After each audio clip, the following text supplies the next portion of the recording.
Claro, você abre a mesa, faz o que você quiser. Bom, obrigado pelo convite.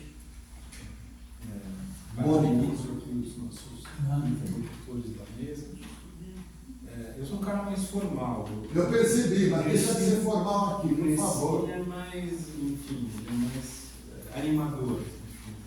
Eu sou sefarado, fala sério, fala sério. Eu fiz um texto, a ideia seria falar uns 15 minutos, mas se não der tempo, vocês me cortam. Eu fiz um texto para essa apresentação. Eu sou médico, escritor, eu sou doutor e pós-doutor em Ciências e Medicina Preventiva pela USP. Eu tenho 3 livros publicados como romance: Navalhas Pendentes, Verdade Lançada ao Solo, pela Record, e O Céu Subterrâneo, publicado pela Perspectiva. A ideia é de escrever alguns livros sobre medicina, mas depois resolvi ir para a literatura. Os motivos são vários, e não vem ao caso aqui, porque a gente vai falar de um assunto que eu acho que é muito pertinente e muito bem escolhido, que é a questão da identidade judaica. Começaria dizendo o seguinte: o nome do texto que eu fiz, eu fui mudando, né? Enfim, mas é assim: a singularidade é sagrada. Eu vou explicar por que eu dei esse nome. Solidão vem do latim solicitudi, através de uma forma solicidária. Está escrito no importante livro A Solidão do Homem de Fé, do rabino Joseph Soloveitchik, que na Bíblia há 2 relatos diferentes da criação do homem. Num deles, o homem é criado com todo o seu empenho voltado para o mundo, para a matéria e para a realização prática de uma grande obra, a obtenção do domínio sobre si e sobre as naturezas e os recursos da natureza. O homem volta-se então para o aspecto material da criação e trata de dominá-lo. Com o tempo, o esforço consegue, e suas vitórias o tornam um ser digno, mas a dignidade não o redime. No outro relato, o homem é criado para cuidar da natureza, não para dominá-la. Ele é posto num mundo que não é o seu, no qual ele se sente fascinado pela grandiosa obra de Deus. Volta-se então para a criação em si e trata de relacionar-se com ela. Nesse relacionamento ele experimenta o fracasso, conhece a humildade, e a humildade, agora sim, o redime. Lembrar que Moshe foi escolhido exatamente porque era um sujeito humilde. Os Adãs. Como resolver o dilema que Soloveitchik personificou nos 2 Adãs? Ele recorre a Maimônides, que cita 2 frases de dialética. Primeiro, a constante oscilação entre a comunidade majestosa, a vida social, e a comunidade do pacto. E segundo, a forma mais elevada de existência dialética, a participação simultânea das 2 comunidades, a qual, segundo Maimônides, só Moisés e os patriarcas alcançaram. Bom, feita essa introdução, o Soloveitchik então comenta: infere-se daqui, eu cito, agora a citação dele, infere-se daqui que todos os profetas, ao serem abandonados pelo poder profético, voltaram às suas tendas e atenderam à satisfação das suas necessidades físicas. Moisés, nosso mestre, nunca voltou à sua tenda. Acho isso muito significativo. Sua mente estava aderida à rocha do universo. Antes de tentar entender o que mudou e o que significa, o que se convencionou chamar de identidade, começaria com: existe identidade? O que significa identidade religiosa, racial, étnica? O que é afinal identidade? Sabemos que tem sido mitificada, instrumentalizada, transformada em bandeiras e múltiplas causas. Identidade seria uma projeção da definição psicanalítica do termo? Compartilhamento de valores? Critérios de semelhança? Correspondência de sentido? Algo que reconhecemos no exterior? Ou um conjunto de ambientes, objetos, diálogos e ritos que nos trazem ressonância? Ou apenas o que aprendemos através das informações recebidas, nos estudos, nas orações? Identidade talvez seja uma confirmação da nossa vida subjetiva, ou é só uma perspectiva? Um judeu precisa preencher quais critérios para se afirmar como judeu? Bem, estamos em meio a um maremoto e o tema vem bem a calhar. Claro que existem os tópicos clássicos que criam aqueles arcabouços que costumam definir o que entendemos como pertencimento judaico. Shabbat, repousos, Beigele, Rein, Gefilte Fisch na culinária, Hava na Gila, Ativka na música, Moshe, Davi Amelech, Ramban como guias humanos da nossa saga espiritual. E o livro-texto, claro, a Torá, o povo do livro, como uma definição universal. A graça de tudo é precisamente que a identidade judaica não pode ser quantificável e não pode ser reduzida apenas ao aspecto religioso. Constituímos uma família, com tudo que uma família tem direito. Caos, brigas, paz, drama, amor maluco, separações, reconciliações e atos bizarros. Ser judeu é, de certo modo, uma afirmação da diferença. Em qual sentido? Trago uma perspectiva. O termo hebraico kadosh, isso veio de uma paraxá que nossa filha leu no fim de semana. O termo kadosh, trazida pelo Jonathan Sacks, numa tradução literal seria traduzido como santo ou santidade. Mas, segundo o Sacks, há uma outra interpretação. O sagrado pode ser aquele que é único, raro, peculiar, que não se repete por ser distinguível dos demais. Ou seja, aí a minha definição, a singularidade é sagrada. Esse caráter do sujeito como uma entidade sagrada, que se encontra acima da noção de Estado e até das coletividades, tem inclusive primazia sobre a nação, torna o judaísmo único e simultaneamente pode ter lhe rendido a alcunha de que é apátrida. Aí eu vi ali na sua definição de antissemitismo a estatística maior. Minha não. Bom, aqui você organizou. 41% das pessoas nos que são antissemitas dizem que a lealdade aos judeus é maior a Israel do que a pátria onde as pessoas estão. Então, isso faz muito sentido. Mas e quanto à lealdade a Israel? De fato, ela existe, mas ela precisa ser compreendida como Eretz, sendo um abrigo do povo da diáspora contra o mundo hostil, e não um Estado pura e simplesmente. O que caracteriza o judeu é a capacidade de interpretar o mundo ao seu modo. E cada interpretação tem a sua razão. Permite que tenhamos uma hermenêutica, ou seja, o sistema de interpretação do mundo, personalizada, um sistema de mundo construído sobre um alicerce comum, as instruções mosaicas originais, mas ampliada pelo sistema de dúvidas da metodologia do Pilpul talmúdico. Gostaríamos de discutir e muitas vezes não chegamos a nenhuma conclusão, nem a consenso. Somos, como bem definiu Isaiah Berlin, quando lhe perguntaram o que é um judeu. Ele respondeu: pessoas com senso histórico. Mas algo que vai muito além disso, possivelmente alguma essência inexplicável, um núcleo vivo cuja origem talvez seja insondável, uma espécie de nous, a alma que funciona como uma memória auxiliar e se conserva ativa contra todas as evidências. As chances estatísticas de termos sobrevivido às perseguições, pogroms, ações discriminatórias e legislações expropriatórias eram mínimas. Superamos os algozes contraintuitivamente.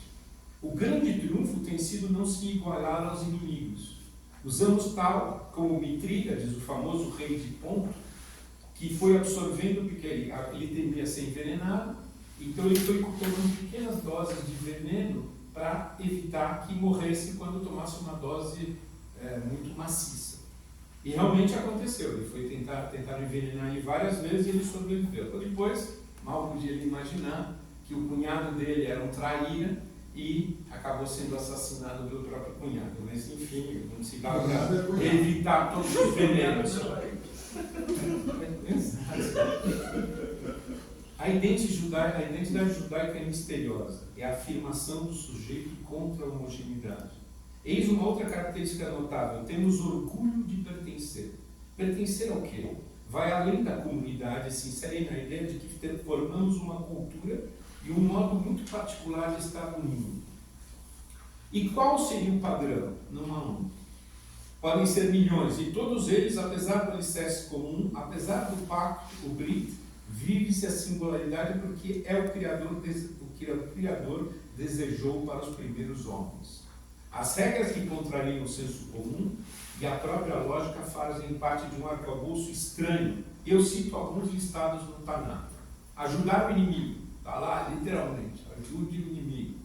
Descansar uma vez por semana, totalmente contra-intuitivo. Quem no mundo absolutamente industrial, e onde nós somos fábricas, propõe descansar uma vez por semana? Ser gentil com estranhos. É muito estranho ser gentil com estranhos. Não ser vingativo. E aí, enfim, outras fórmulas que parecem ser contra-intuitivas para a lógica humana tradicional. Então, há uma ética do sujeito que choca alguns códigos e parece estranho que, aos olhos dos outros povos, que ainda assim triunfemos. A inteligência pode ter um papel preponderante, mas sempre surgiu a partir da necessidade de uma capacidade de adaptação. Ao mesmo tempo, é importante lembrar que, como escreveu Susan Sontag, o self, portanto a identidade, é algo em permanente reconstrução. E se a nossa capacidade criadora for mais ligada ao modo de questionar do que ao de oferecer respostas? Está aí um aspecto do mindset do pesquisador, do pensamento analógico, que depende mais de formular perguntas do que de respostas. E que a assim chamada inteligência artificial quer nos fazer esquecer. Ou seja, a inteligência artificial é antitalmúdica. Para mim, isso é o suficiente. Israel, a língua hebraica e a ideia de família se encontram em outro ponto como núcleos duros da identidade. Ser judeu é, sobretudo, um mindset, ou, dito de outro modo, um spiritual set. Um aspecto curioso da nossa identidade é a capacidade de brincar com as nossas próprias crenças e produzir humor. Estudos como o de McKinnon mostraram que, surpreendentemente, a criatividade não está diretamente ligada ao quociente de inteligência. Isso, para mim, foi contra-intuitivo. Então, estaria ligado ao quê? O que a determina? E isso é interessante. As pesquisas sugerem a habilidade de fazer fluir naturalmente as ideias e deixá-las aparecer. E como isso acontece? Com jogos, brincadeira, estados lúdicos. Esses são as raízes, segundo essas pesquisas, da nossa criatividade. Jogar e brincar como crianças, a capacidade de ser lúdico. As crianças de Israel, que é como o Altíssimo nos chama na Torá, gostam de jogar, brincam com a realidade, e talvez isso é que nos torne particularmente inventivos. A criação ex nihilo, do nada, é um dos atributos do Criador. Essa habilidade de jogar, de criar ludicamente, nos colocou analogamente nesse outro modo de funcionamento. E não é à toa que o povo do livro seja particularmente talentoso para pesquisar, escrever livros e produzir papers. Rir de nós mesmos a cada 15 minutos, como dizia meu pai, Moshe Aron, de abençoada memória, talvez seja uma das chaves mestras da identidade judaica. E o que muda são os objetos dos jogos. Já estou terminando, faltam só mais 14 páginas, uma página. Tive a honra de conhecer 3 mestres extraordinários dessa geração de pensadores eruditos judeus. O Rebbe, Schneerson, Sachs e Steinsaltz. Eu tive a honra de conhecê-los pessoalmente. Minha impressão sobre eles é que eram essencialmente criativos e de bom humor, brincalhões. Ou seja, o Sachs fez uma piada rapidamente comigo, o Steinsaltz fez várias piadas, e o Schneerson eu não tive tempo de ouvir, mas provavelmente ele faria uma se eu tivesse mais tempo com ele. Ou seja, a seriedade e a rigidez acadêmica devem ser sempre relativizadas.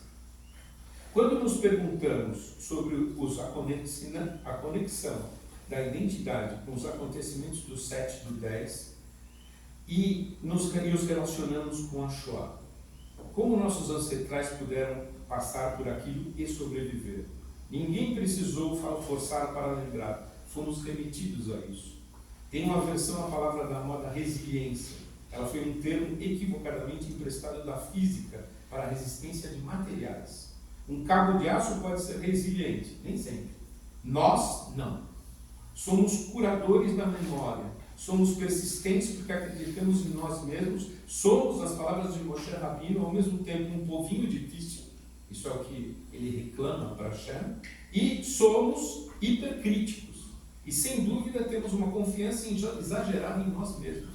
Por quê? porque nos sentimos protegidos pelo pacto que nós temos com a Kadosh Baruch Hu como povo eleito. Só que o pacto e a eleição sempre foram condicionais. Mais uma vez, os judeus estão quase sós, como observou Bernard Henri Lévy em recente artigo no Wall Street Journal.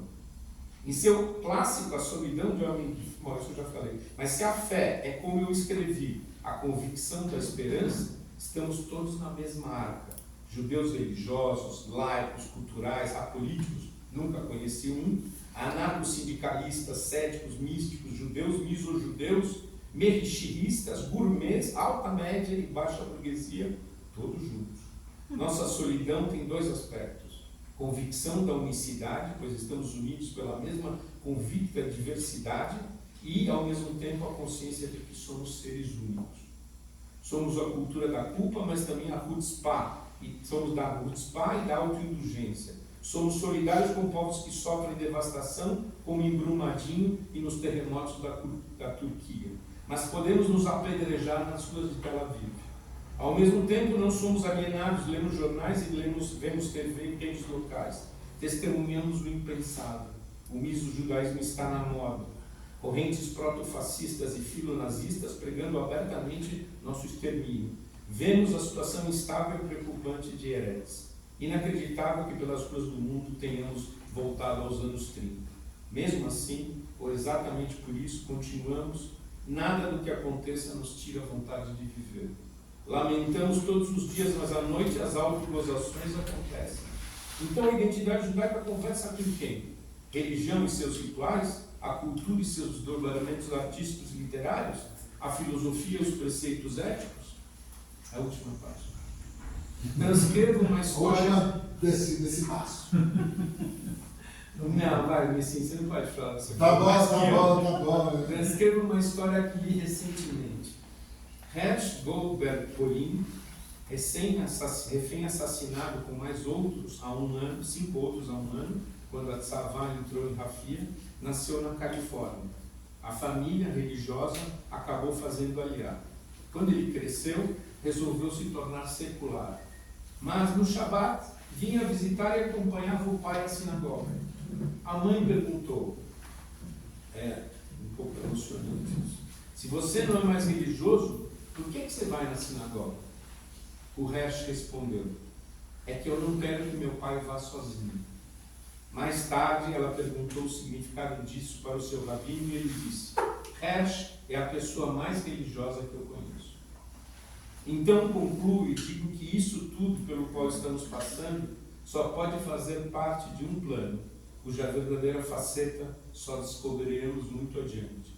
O que é mais provável é que a identidade judaica seja um enigma como tantos outros que nos cercam, porque ela é tão mutável, tão inapreensível, que chega a ser indefinível. Definir o que é identidade judaica é já renunciar a ela.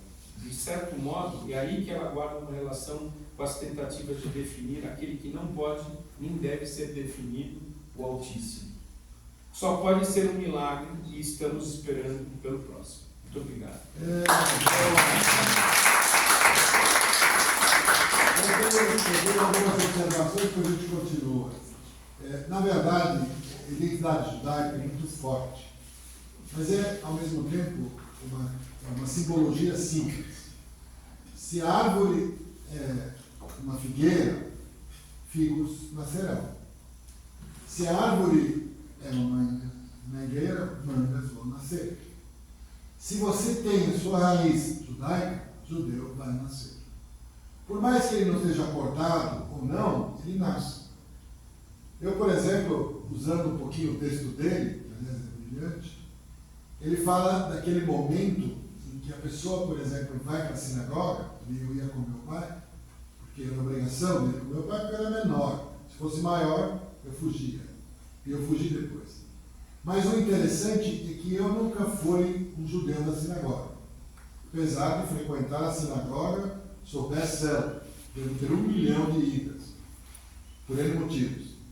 Mas o que me manteve judeu foi todo o conhecimento de onde eu vim e de quem veio antes.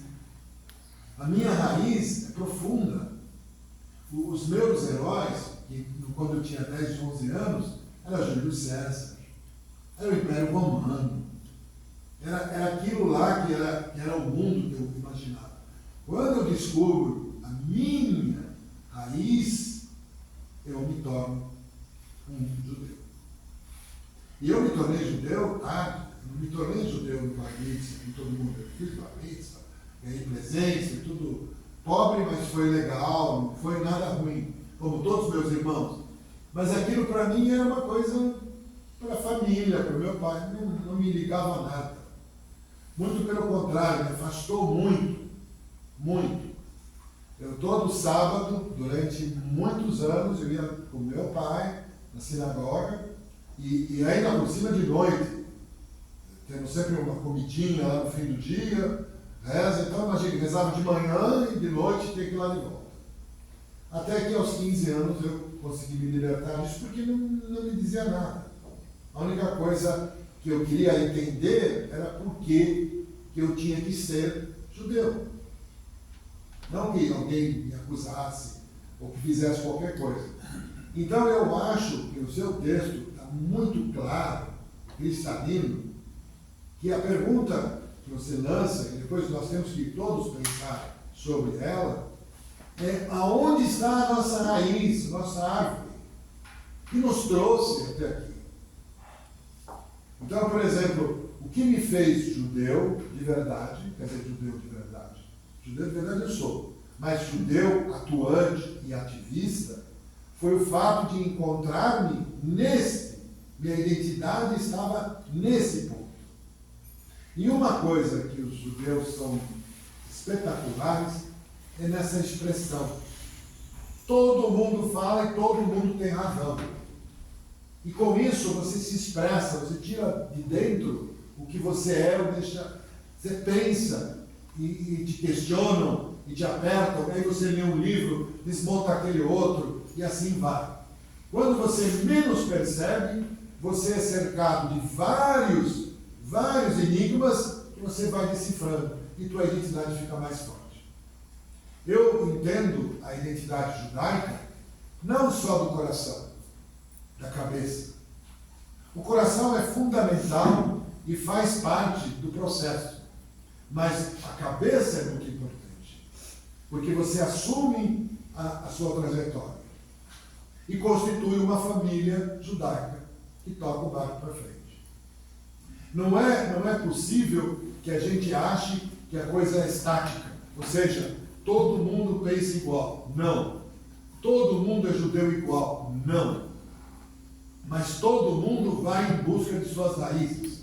Menos dia, mais dia, ele vai buscar as suas raízes. Eu tenho uma historinha e vou encerrar. Uma moça chamada Amanda, de repente, com essa história dos judeus do Egito, me procura. Que ela gostaria muito de contar a história da família dela, porque a avó dela, Fanny, veio do Egito. Mas se perderam e casou isso, casou aquilo, já não estou em lugar algum. Mas ela quer contar a história. Aí eu pergunto para ela, mas de onde que surgiu essa vontade? Conversando com a minha avó, ela foi buscar a raiz e ela, que nem judia se acha, porque não faz absolutamente nenhuma diferença para ela até aquele momento, a partir daquele momento, ela se sente judia. E a identidade dela está. E aí ela veio me entrevistar. E é engraçado, porque ela não me mostrou que ela entrevistou até anteontem, ela me mandou. E tem uma cena que ela me pergunta uma coisa e eu respondo, e ela começa a chorar. Ela começa a chorar. E a câmera pega ela, porque o câmera sacana botou ela, porque sabe como é, né? Depois eles cortam. Então a identidade, na minha visão, tem muito que você falou, tem muito dentro do texto, mas a gente vai buscar a nossa raiz e ela nos transforma. Mesmo que demore. Para mim demorou alguns anos. Até eu descobrir isso, devia ter uns 14, 15 anos, eu descobri que eu era judeu. Verdade. Não o bar mitzvah. Certo? Agora vamos deixar a moça falar, porque falou dois homens aí que fala a moça. A Mônica, de coração. Obrigada. Eu estava aqui na dúvida, né? Eu também fiz um textão, mas eu não vou, eu não vou usar o texto. Graças a Deus. Mas porque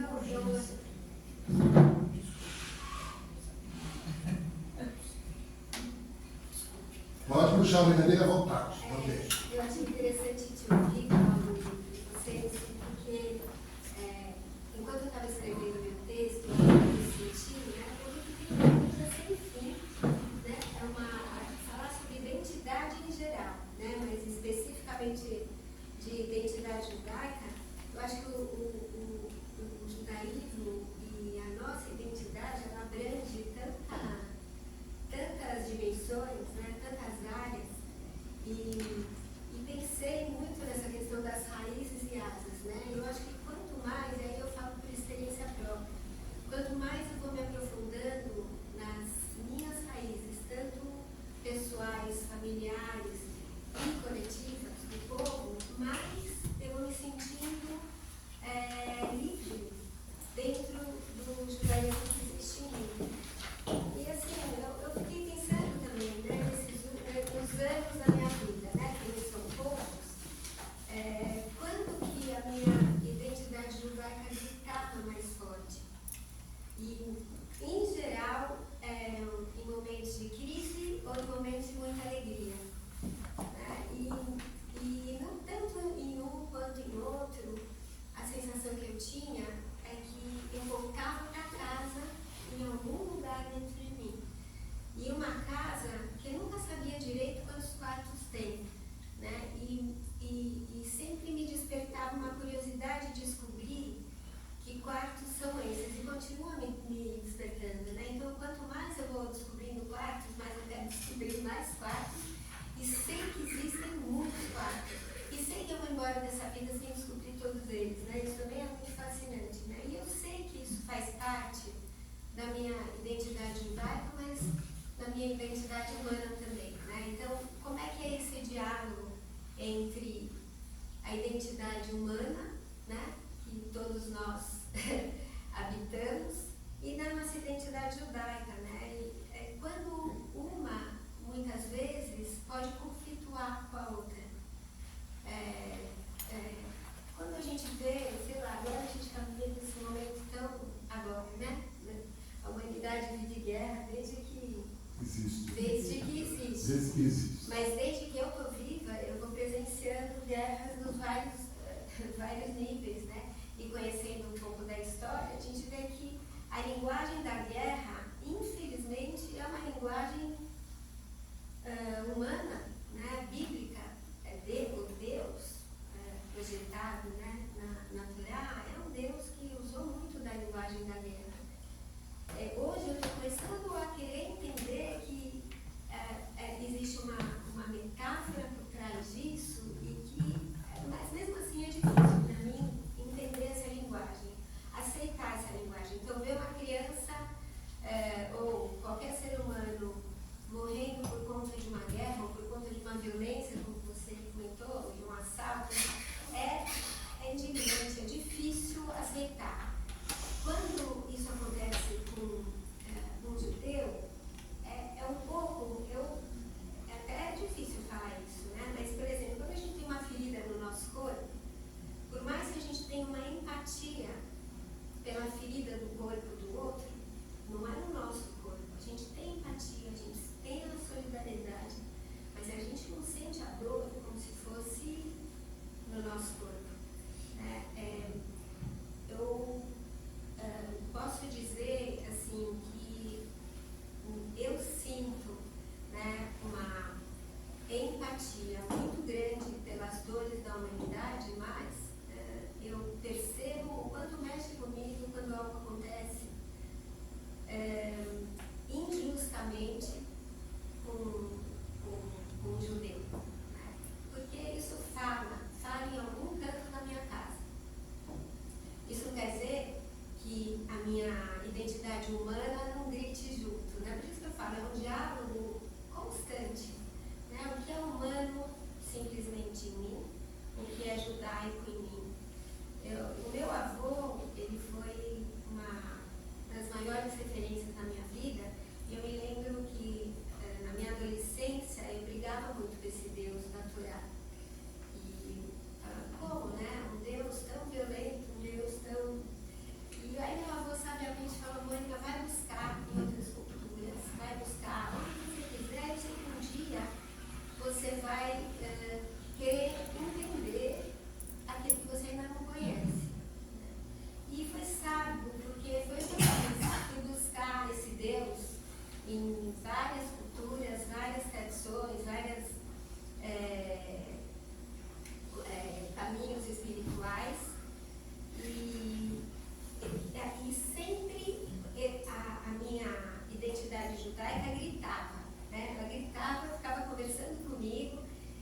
chamando para casa de volta, né? Até que um dia eu resolvi seguir o conselho do meu avô e voltei para casa, resolvi estudar judaísmo e me apaixonei pelo estudo judaico, mas assim, eu sou uma estudiosa do judaísmo, eu sou uma curiosa e sinto que faz parte do meu desenvolvimento como ser humano conhecer mais onde eu vim, conhecer mais minhas raízes, né? Até para conseguir fortalecer minhas asas. O que eu sinto é que falar sobre identidade é falar sobre uma construção que a gente não sabe, até no folder, tá? Na identidade judaica é onde vamos, né? O que mudou? O que mudou, eu não consigo visualizar para onde vai, mas quando a gente olha para trás, a gente percebe. Eu sou uma otimista que nem você, sim. Apesar de ter medo do antissemitismo, você não, mas eu sinto que com todas as tragédias, desafios que a humanidade vive, com todas as dificuldades que Israel vive, né? Israel é um mito, né, do povo judeu, tem todo um símbolo de um lugar, de uma casa, e ao mesmo tempo, hoje a gente está vendo também que é um país com luzes, com sombras, com os seus acertos, os seus desacertos, mas continua sendo um símbolo, né? Como é que a gente dialoga também com esse Israel que foi criado dentro de nós desde sempre, na nossa história, e ao mesmo tempo um país que a gente está olhando, né? A gente está vendo e não sabe de muita coisa, né? Aliás, sabe de muito pouco do que acontece de fato, né? Eu tenho muitos amigos e família em Israel e eu vejo que a realidade que eles vivem é tão ali na barriga deles, no coração deles, que eu não me sinto no direito nem de dar opinião, porque eles estão vivendo ali uma Israel que é diferente da Israel daqui da diáspora, por mais que a gente tenha uma conexão forte, né? E eu acho que a identidade judaica é um pouco assim, né? Cada judeu é um mundo, cada judeu é uma construção de crenças, de valores, de identificações, né? Porque identidade também vem muito da identificação. Com o que será que eu me identifico? Será que a identificação ela vem da alma? Ou ela vem de hábitos, costumes, heranças que a gente recebe, ou crenças que a gente recebe que muitas vezes nem são nossas, né? Eu sinto que a identificação e daí a identidade tem a ver com a nossa alma, com algo mais profundo. E eu acho que é isso. Eu me sinto, assim, eu me emociono em falar sobre judaísmo porque para mim é falar sobre um lugar que eu estou sempre explorando, né? Eu me sinto em casa sempre quando eu estou assim, numa ambiente assim. Por isso que eu também gostei do tema e gosto da tua proposta como espaço, assim. Porque você tem uma proposta que é muito judaica, muito familiar, muito aberta e com a vontade de compartilhar, né? Muito bem. Muito bem para você é 10. Eu quero só colocar algumas coisas que você falou, que eu acho bacana, coração como sempre, e que realmente a gente tem que levar em conta. O Estado de Israel, esse que foi criado em 1948, não foi aceito por todos os judeus de cara. Demorou muito. Em 1970, só para vocês terem uma ideia, eu fui o coordenador do Mifal HaVerut. O que era o Mifal HaVerut? Era os 5 pontos de Jerusalém que identificavam o judeu na diáspora com o Estado de Israel. E os números foram decepcionantes. Por quê? Porque as pessoas queriam distância do Estado de Israel. Havia desconfiança, havia falta de entendimento de que precisava um país desse ou não, questões de cada um. Demorou muito. Martin Luther King, antes de falecer, ele tinha uma frase forte para mostrar como ele já sabia o que era sionismo. Ele dizia: antisionismo é antissemitismo. Porque vocês têm que saber que os judeus, eles sempre pensam nos outros. E foram os primeiros grandes rabinos marchando lado a lado com Martin Luther King, no momento que podiam ser linchados a qualquer hora, todos. Então mataram o Martin Luther King. Então, na verdade, nós sempre experimentamos isso, da gente, vamos dizer assim, não entender o Estado de Israel. Com o tempo, com os anos passando, os judeus do mundo todo começaram a entender a importância do Estado de Israel e a aliar cresceram muito. Especialmente aquele milhão de judeus russos que foram para lá e fora outros de outros países que foram para lá. E isso tudo enriqueceu muito o Estado de Israel. Mas o ponto que incomodou a sociedade como um todo mundial foi que os Estados Unidos, a partir de um programa feito há 5 anos atrás, chamado Birthright, que permite que o jovem americano passe 10 dias em Israel, porque havia uma lacuna, o judeu americano não ia para Israel, proporcionalmente. Por exemplo, aqui no Brasil, se você estivesse numa sala, todo mundo ia levantar a mão para Israel. Você vai nos Estados Unidos, 2 vão levantar a mão. Por quê? Porque eles não tinham essa ligação. Com o Birthright, eles começaram a ter num volume enorme. Uma viagem de graça, 10 dias para Israel. Todo jovem pega a mochila e vai embora. E com isso, tanto é que o Brasil também e outros países adotaram também isso. No Brasil, na verdade, acontece também, mas um número bem menor do que o americano. E com isso, o sionismo lá cresceu muito. Nos Estados Unidos, particularmente. Né? Tanto é que tem várias lobbies diferenciados e todos eles trabalhando no Congresso americano, trabalhando pela ajuda a Israel, pelas ideias e tudo mais. Então, na verdade, esse movimento que nós estamos assistindo, querendo derrubar a identidade, afinal de contas, você o que é? Por exemplo, por que o Einstein resolveu se chamar Hospital Israelita? Israelita é um termo que não se usa mais. A minha congregação israelita paulista foi fundada em 1936. Naquele momento não havia Israel. Hoje, israelita é israelense, o cara que nasceu em Israel. Israelita é um termo, uma palavra que não existe. O significado dela está perdido. É que nem hebreu. O hebreu também está perdido. Ele existe um termo, é usado por muitas pessoas. Então, na verdade, começa a se canalizar uma identidade muito forte pró-Israel. Apesar de gente contra, continua havendo gente que acha que Israel não devia existir, continua a gente achando, claro, judeu pode tudo, mas a raiz do problema sionista, que é o problema de hoje, é tentar separar o judeu de fora com o judeu de dentro. Ora, se você quer matar todos os judeus que moram em Israel, peraí, você quer matar judeu.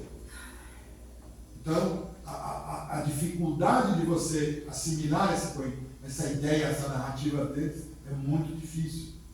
Por mais que você aqui no Brasil, está trabalhando no Brasil, e não está lá atirando em ninguém, nem se defendendo, nem nada.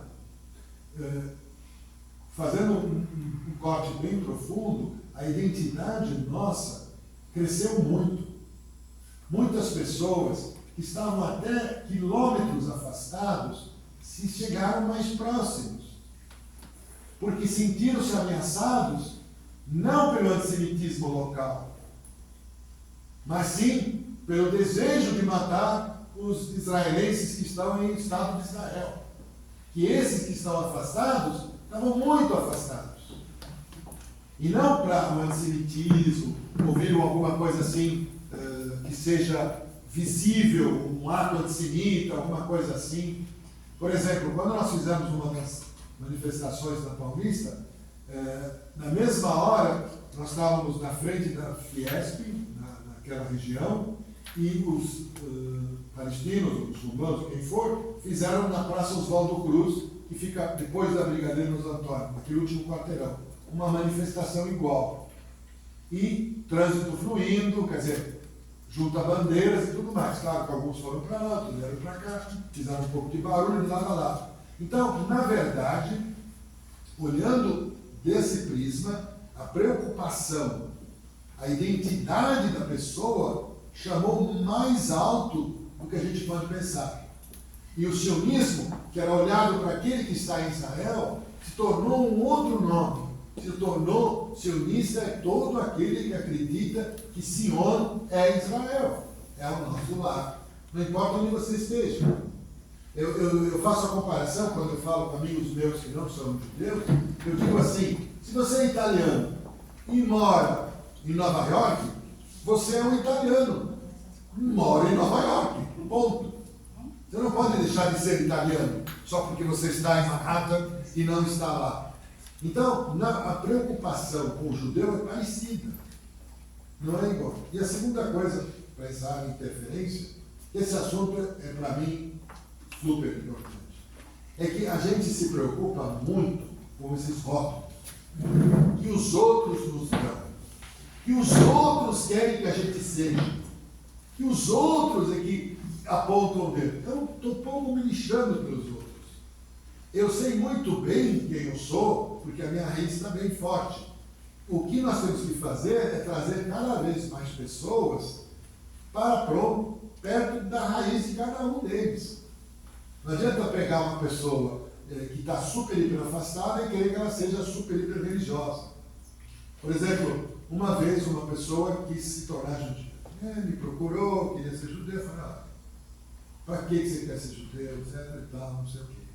E aí a gente começa a querer entender o que a pessoa quer. E a pessoa falou, filho de um amigo meu não judeu, e ele falou assim, o pai falando comigo, não o filho, não conheci o filho. Meu filho quer ser judeu. E fui falar com o sogro. Fui lá falar com o sogro que quer ser judeu. Porque não tem judeu pobre e não tem judeu burro.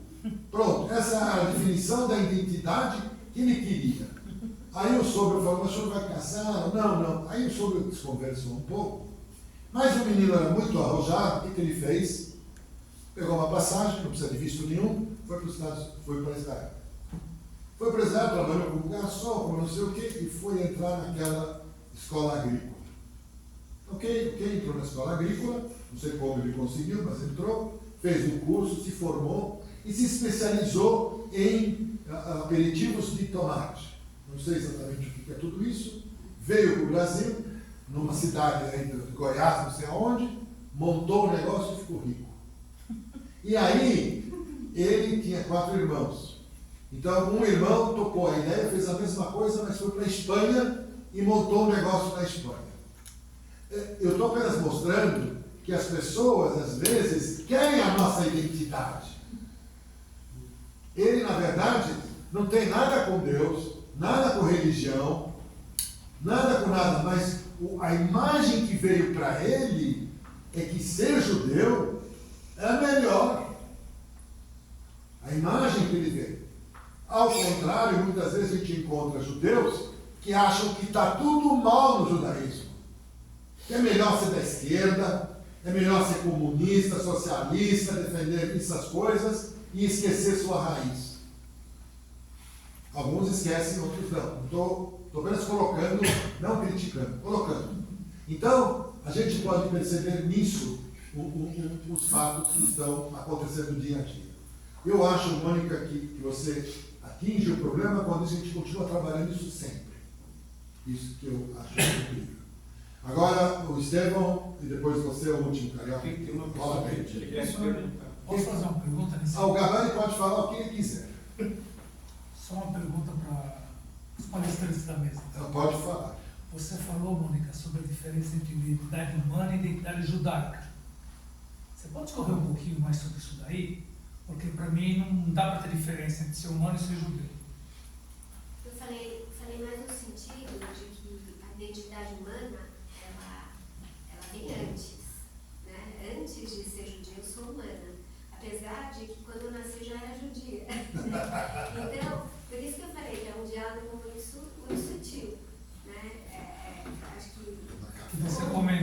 Sendo judia te atinge mais do que sendo humana.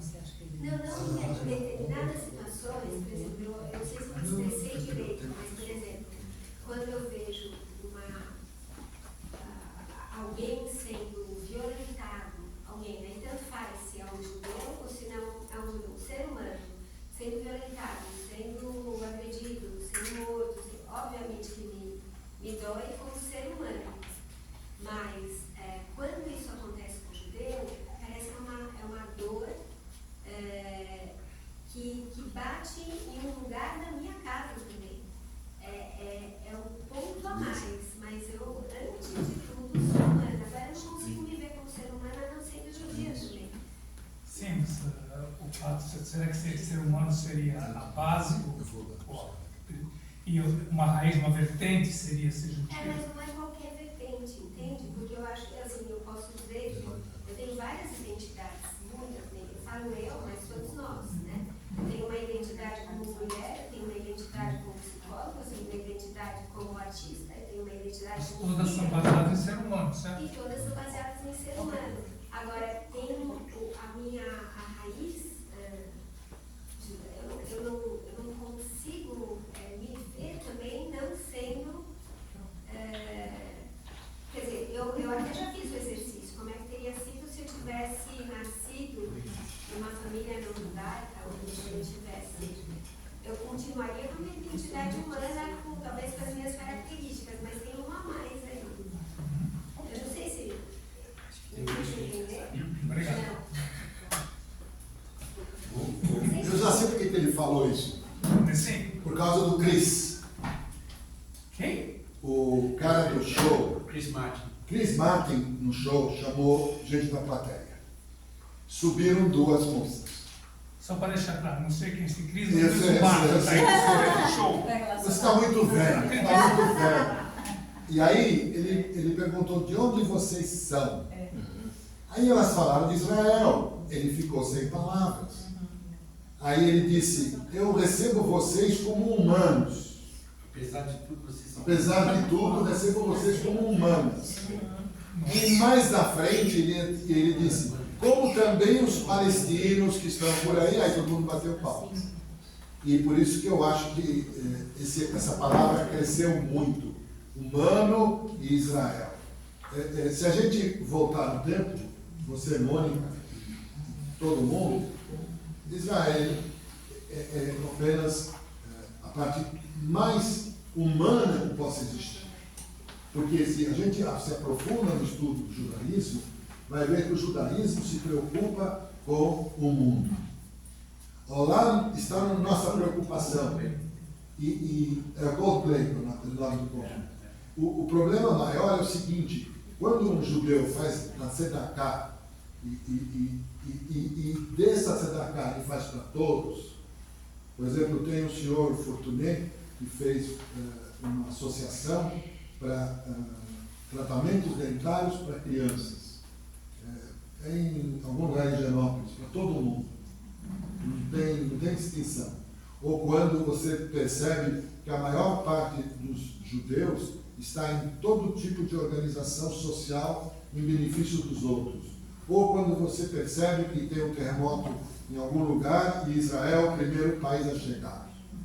Então você percebe que é mais do que humano, porque nossa missão é o homem, é a humanidade. Então eu acho que o Jorge tem razão de colocar que quem é humano que é Israel. Eu só fiz um pedido de esclarecimento da frase que ela fez. Tá bom. Mas eu não sei se eu tinha esclarecido. Muito. Só me parar de falar, eu entendi. Não, eu queria ampliar a mesa. Não deixa escutar a mesa, é impressionante isso. Tá bom. O que eu posso fazer? Eu estou muito perto da mesa. Então senta mais para trás. Faz parte da mesa. Vai, continua. Estevam, agora, manda lá. Vou mandar aqui. Pessoal, muito obrigado, desculpa o atraso aqui, realmente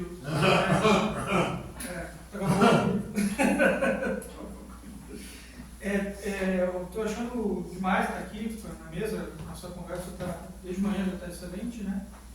A Sarita mandou uma frase aqui que está me tocando até agora, transbordado em amor, o ódio sofrido, né? A Sarita mandou uma frase que eu estou aqui tocando, né? E esse ano foi um ano que eu resolvi fazer 34 traduções de filósofos judeus, também esquecidos, né? Daí da galera, né? Entre eles o Lev Strauss, o Martin Buber, o Walter Benjamin, o Emanuel Levinas, o Franz Rosenzweig e o Gershom Scholem. Eu quero falar um pouquinho do Gershom Scholem, porque é um filósofo que ninguém fala, e ele fala de uma coisa que me tocou muito em 2013, e eu acho que ele me tocou na minha parte judaica, que é bem, estava meio dormindo, né? Já que a gente está falando de ressurreição, de renascimento, de uma terra, Sion, que levanta do nada depois de 2000 anos, cabe bem falar de um momento, uma interpretação do Scholem, naquele livro A Cabala e seu Simbolismo, né? Que ele fala sobre o Maimônides a respeito da outorga da Torá, né? Mas eu teria dito uma palavra chamada Anohi, que você que é egípcio deve saber bem, porque ele diz que é egípcio, né? Eu não sei nada de egípcio, eu sei de alemão, você fala de alemão, eu sei. Mas Anohi é eu sou, né? Só que ele está falando lá do Monte Sinai, que é alto, as pessoas estão aqui embaixo e não estão ouvindo bem. Elas escutam um ruído, um som gutural, assim como é o som da letra Aleph, né? Que não é bem, né? Tem algo de uma rua, né? Isso me tocou muito em 2013 e agora, pelas tantas, eu resolvi traduzir um texto do Scholem que me chamou muita atenção, que foi reflexões sobre a teologia judaica, um textinho que não tinha tradução em português. Eu fiz uma tradução e fiz uns comentários da tradução que eu queria rapidamente abordar aqui. É meio chato, mas eu acho que vocês vão gostar. Meio chato. Não existe. Então vou retirar que é chato, né? Olha que legal isso aqui. Eu vou citar uma passagem, um parágrafo que eu traduzi do Scholem. Na medida em que nos consideramos membros de uma comunidade que está passando por um processo histórico de transformação visível a todos, que em parte também está em um estado de início como mal conhecemos desde a destruição do templo, pode-se duvidar que sejamos capazes de antecipar as múltiplas facetas desse processo seminal que se desdobrará apenas no curso de seu desenvolvimento concreto. Estamos necessariamente bloqueando o nosso próprio caminho, sendo incapazes de saltar sobre a nossa própria sombra. É impossível refletir objetivamente a experiência de uma comunidade enquanto o processo ainda está em andamento, né? Eu acho essa frase muito, muito forte, porque o Scholem, não sei se vocês sabem, né, mas ele é um sionista que vem lá da Alemanha, né, vem com uma ideia de realmente ser sionista, de começar uma coisa completamente nova, né, e também de fazer um resgate histórico do que o judaísmo representa e que o povo já pode ter esquecido sobre si mesmo. Então, eu acho isso muito ousado e muito corajoso da parte do Scholem, né? Eu vou citar mais algumas coisinhas dele que eu acho que são interessantes, né? Refiro-me à Bíblia, a tradição rabínica e a Cabala. Esta última deve ser considerada como um novo começo definitivamente original, com base nas duas fontes anteriores, né? Adquirir compreensão mais profunda das formas e das concepções tradicionais do judaísmo. Então, quando o Scholem começa a estudar a Cabala, ele não está só estudando a Cabala no seu sentido místico apenas, ele também está buscando um sentido histórico perdido. E a gente lê muitas vezes como místico, porque foi algo que foi realmente transmitido como parte daquilo que a gente tem como a tradição, né? Que é uma interpretação da Torá mais profunda, que a gente chama de uma tradição mística da Torá, né? Aqui eu fiz um comentário, né? A preservação dessa mesma tradição aponta de todos os lugares para o ensino de Rabi Akiva junto a seu eminente discípulo Shimon Bar Yochai. A tradição se mantém porque a revelação, Galut, se atualiza na vida de cada judeu vivo no mundo. Cada judeu é um fragmento da criação, em busca de seu próprio lugar. Uma teologia construída de tal forma a ponto de cada unidade singular do povo de Deus ser indispensável, fazer falta, ter de se converter, Giur, para o seu propósito. Né? Aí você está uma citação do Schoen, dessa tradução que eu fiz. Né? A extraordinária audácia de Dardenne, na qual a autoridade era combinada de uma habilidade, foi, no entanto, modificada no judaísmo pelo conceito de tradição, que no judaísmo está ao lado do conceito de revelação, que está coordenado aí. Pois se a revelação era um absoluto, sua aplicação à vida de seus destinatários era impossível sem mediação. O chamado nela, em Cristo, transcende os limites da ação concreta e individual.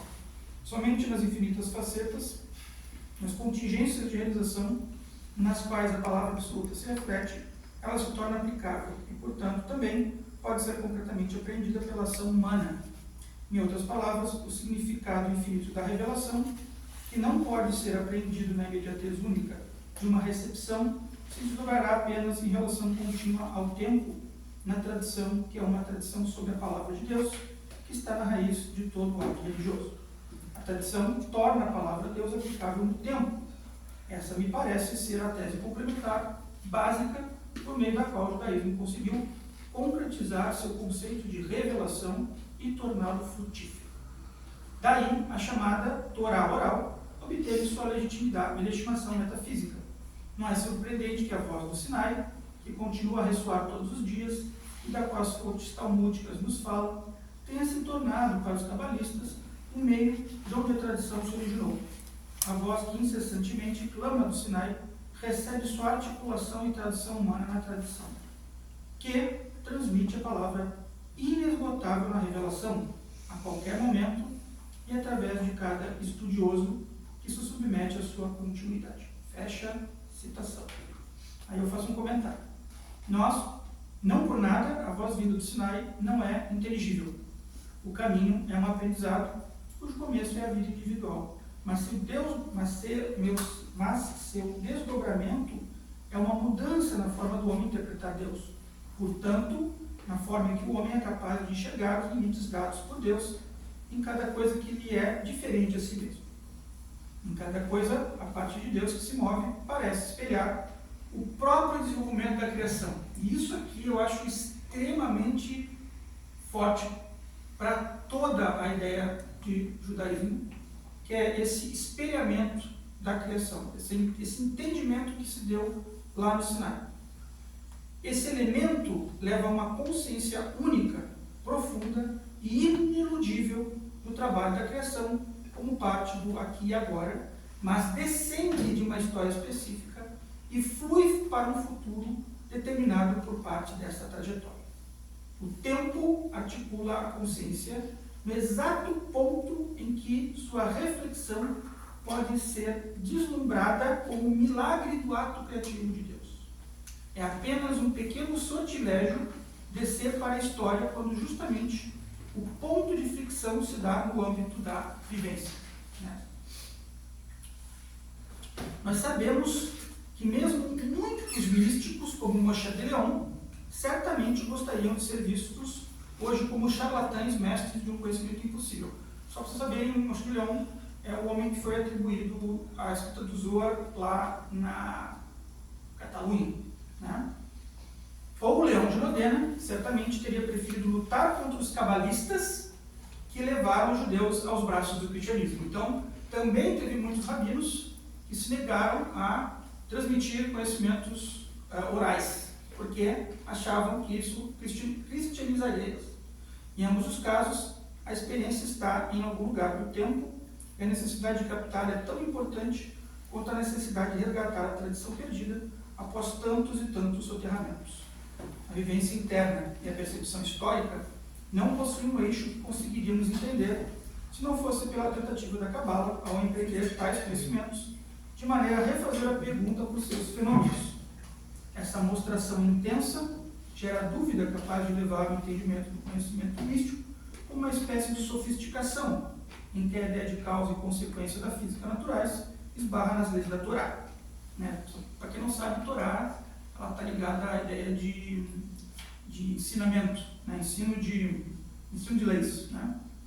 Esse fato por si só levou os cabalistas a paulatinamente abandonarem o templo, o Beit HaMikdash, para a ascensão de um necessário muito mais minucioso mundo interno. Então, se a gente quiser, em hebraico, né, semer, símbolo, mas está ligado a isso, a simbologia. Você não tem o mesmo templo, então você começa a simbolizar o mundo, a construção começa a ser dentro de você, né? A qual deveria estar, em alguma medida, como parte desse espelho entre o dentro e o fora da dimensão temporal. Cito mais um trecho da minha tradução. Mesmo alguém que considera o judaísmo não como algo estático, mas como um todo vital, variável e inesgotável, o qual se desenvolveu sob a influência da ideia básica da unicidade de Deus, confronta a questão de como as consequências extraídas do judaísmo em sua concepção básica mantêm seu significado em nossa época. Fecho citação. A unicidade de Deus explica a unidade da consciência. Deus, como uma coisa fora, cria um ser que é Selen Vedemut, imagem e semelhança. Ele tem de olhar como homem em seu próprio desdobramento, dar ao homem a oportunidade de trazer contentamento ao trabalho de Deus, ao Dashem, com a sensação de um prazer, Raná. Certamente, a ideia de prazer aqui é muito diferente da qual estamos acostumados. O prazer é uma espécie de certificação de que as coisas estão em seus devidos lugares, seguindo as trajetórias próprias da missão dada por Deus no momento da criação de cada coisa. Essa ideia, veremos a seguir, está muito mais atrelada a lidar com faltas e incapacidades do que a ostentar uma capacidade sobre-humana. Então, aquele que acha que a Cabala é você ir para Marte ou para Vênus, está totalmente enganado. Né? Certamente, o termo fé é algo tão banal e simplificado para a mente atribulada da vida moderna. É muito comum também vermos uma espécie de revolta irracionalista a tudo que a modernidade já produziu. Tal como a mulher que joga a água do banho com a criança dentro. Contudo, certamente o termo fé tem mais a nos dizer do que um mero sistema de crenças. Gostaria aqui de investigar um pouco mais a raiz hebraica para a palavra fé, que é emuná, por seu adjetivo confiança, emun. Aquele que chega ao ponto absolutamente nihilista da união dos dois gametas, apenas parafraseia o fato empírico da cópula de impacto. Isdagavut ashpah, a mesma cópula que confere um problema específico a cada coisa para que só ela e não outra esteja ali no exato instante em que as coisas se revelam. O momento dos momentos, em que as coisas não são mais elas mesmas do que quaisquer outras podem parecer quando vistas à distância. Quando Abraão tremeu ao levantar a lâmina a Isaac. Onde isso pode estar? Aí eu faço uma breve citação do Schoen, né? O fato dos ortodoxos, surpreendentemente sem oposição, terem aceitado até mesmo as especulações mais ousadas, como aparece, digamos, no segundo volume de Estrela da Redenção de Franz Rosenzweig, que talvez pudessem ser descritas como variações desses temas, atesta eloquentemente como um renascimento contemporâneo dos antigos ditames poderia prevalecer. Fecho a citação. Né? E faço mais uma última citação de Schoen, rapidamente. O nome de Deus, que os místicos redescobriram em toda a criação e em toda a revelação, era o fator invisualizável transmitido por Deus na sua criação ou comunicado nela. Ele privava o aspecto visualizável do mundo do seu poder de evidência. Tais coisas só poderiam ser atribuídas ao mundo metaforicamente. Fecho a citação. Né? E agora termino essa nossa dificuldade. Não seria deixar de dizer o nome por temor ou respeito, mas não dizer o nome para que assim pudéssemos aprender com os meandros de sua forma e duração em nossas vidas? Porque para alguns o nome surge e para outros o nome não deve ser buscado? O que o desígnio da criação ousa a nos chegar também nos revela a tragicidade entre o movimento e sua estática. Entre os dois parece ainda ser significativo haver um ser não criado, como mediania entre todas as coisas e proporções que a decupagem da analítica da ciência não pode se dar ao luxo de aceitar. Né? Ou se a simplificação teria necessariamente de possuir uma causa primeira e assim por diante. Foi questão que os gregos se tiveram muito, né? Os níveis de questões que a razão pode se fazer, mas a quantidade de erros que podemos ter em uma vida, por apenas não termos interesse ou capacidade de nos aproximarmos um pouco mais de algo estranho a nossos olhos e ouvidos. Né? Eu acho que isso aqui é a primeira parte da tradução. A tradução ela é bem grande, tem mais de 20 páginas. Eu só estou trazendo alguns dos pequenos detalhes que me chamam muita atenção e que podem ser interessantes para isso que o Scholem está fazendo, que é uma redescoberta da própria história do judaísmo 2000 anos depois. Né? Uma história que ficou em escombros e que hoje ela é muito malfadada, né? Porque quando a pessoa fala Kabbalah, logo vem Kabbalah Center, como é que é o nome daquilo? Outros grupos aí que certamente esquecem que existe o povo judeu. Né? Eles colocam outras coisas ali, mas esquecem que está o povo judeu ali. Sempre foi, antes de tudo, a prioridade disso tudo. Isso acho que toca em todos nós aqui. Né? Porque a expropriação de coisas nossas, às vezes é usada para fins muito ruins. Né? Então, é isso que eu tinha para dizer. Muito obrigado. Agora o Fábio. Perdido. Está perdido? Perdido pelo seguinte, eu sou o elo mais fraco aqui dessa corrente. Eu, inclusive, queria dar uma chance a vocês, até de eu não falar, para não estragar. Não, para com isso. Carioca é fogo, carioca é fogo. Carioca é fogo esse cara. Cara, Vai ter que falar. Eu não trouxe papel para ler. Não precisa ler. Eu não tenho tese para contar. Não precisa eu não tenho contar. nada inteligente. Tipo, eu estou dando uma chance legítima para você de parar. Vou fazer duas perguntas. Vou fazer perguntas para você. Não, você não vai perguntar, eu vou oferecer antes. Eu gostaria de interagir com vocês, que eu acho que vai funcionar mais. Até para encher, que está vazio. Então a gente pode realmente trocar ideias aqui. Eu quero contar um pouquinho, duas ou três coisas que eu acho de identidade judaica. E eu vou aproveitar também para roubar algumas coisas que vocês foram falando aqui, para encaixar no meu, ninguém vai perceber. Então, a primeira delas, inclusive, para começar, que é a história do humor. Né? Quem foi que falou do humor? Você adora. Eu acho exatamente isso. Eu acho que está faltando humor nessa conversa toda nossa, nos últimos tempos. Estão muito dramáticos e está faltando essa coisa que sempre caracterizou o judeu. Minha mãe falava, vamos levar a vida na flauta. Tinha uma frase besta dessa, mas eu sei que era um negócio que queria dizer, não leva nada muito a sério. Eu acho que esse é o ponto importante nesse momento. A gente resgatar essa nossa capacidade de rir de nós mesmos e das coisas. Porque tudo é efêmero. E por que a gente vai se matar chorando leite derramado, coisas que não vieram, ou coisas que vieram e que a gente não sabe o que vem pela frente? Esse é o meu primeiro ponto. Estou roubando, está vendo que eu peguei? Você falou Uma apropriação legítima, não indevida. Mas eu acho que o humor é o nosso traço mais importante. A outra coisa interessante que eu queria roubar no início é o seguinte, ele comentou sobre a história de como a religião meio como a gente pode dizer, migrou para a cultura. E aí eu acho que ele tem um símbolo muito legal dentro de São Paulo, se a gente parar para pensar, que é o que está acontecendo no Museu Judaico de São Paulo. Era uma sinagoga. O que é agora? Um centro cultural.